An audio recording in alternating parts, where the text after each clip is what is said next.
I was riding with Dr. Tom Pritchard down the road one time, and he told me that I need to find somebody in the professional wrestling business and trying to kind of mold myself after him.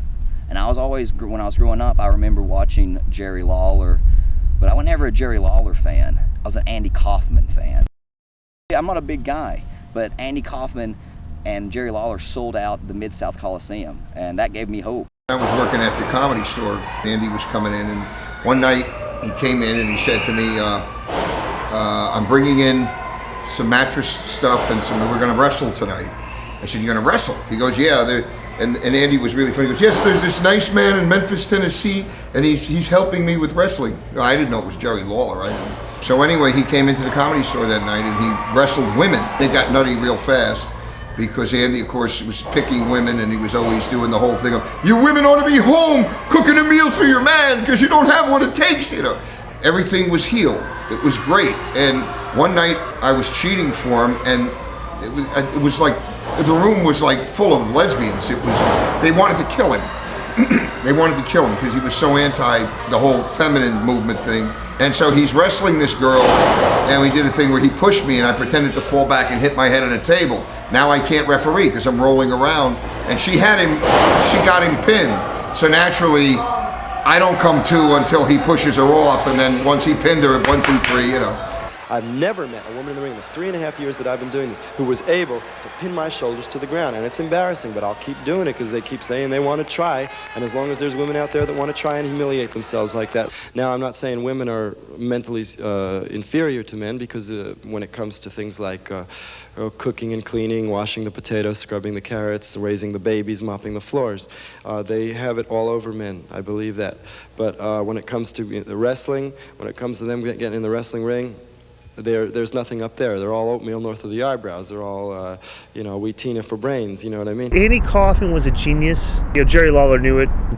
Guys that just know how to manipulate the crowd and manipulate people's emotions, those are the people that are successful. See, Mr. Lawler, you don't have any brains. I'm from Hollywood. I have the brains. That's how I win my matches. I say the bigger they come, the harder they fall. You might be twice as big as me, but I've wrestled women that are twice as big as me, and I've mopped the floor with them. There's no one who did it better at getting a rise out of the crowd, getting a reaction, and totally just pulling the wool over everybody's eyes. He wanted to wrestle, so he had a passion for wrestling, and fooled everybody. Fooled everybody.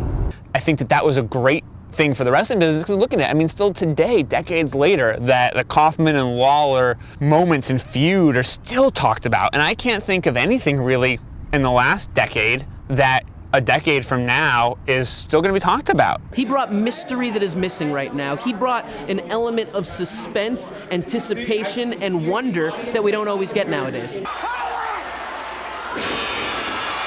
Took a pile driver from Lawler and put himself in the hospital for 2 days to undergo tests to see if he had a broken neck or not.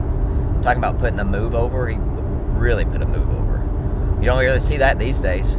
You could take Terry Funk, and you could take Ernie Ladd, and you could take Bill Watts, who turned on Bruno and everybody hated him. You add them all together, and they were never the heel that Andy was, because Andy was a heel in wrestling and Andy was a heel on stage.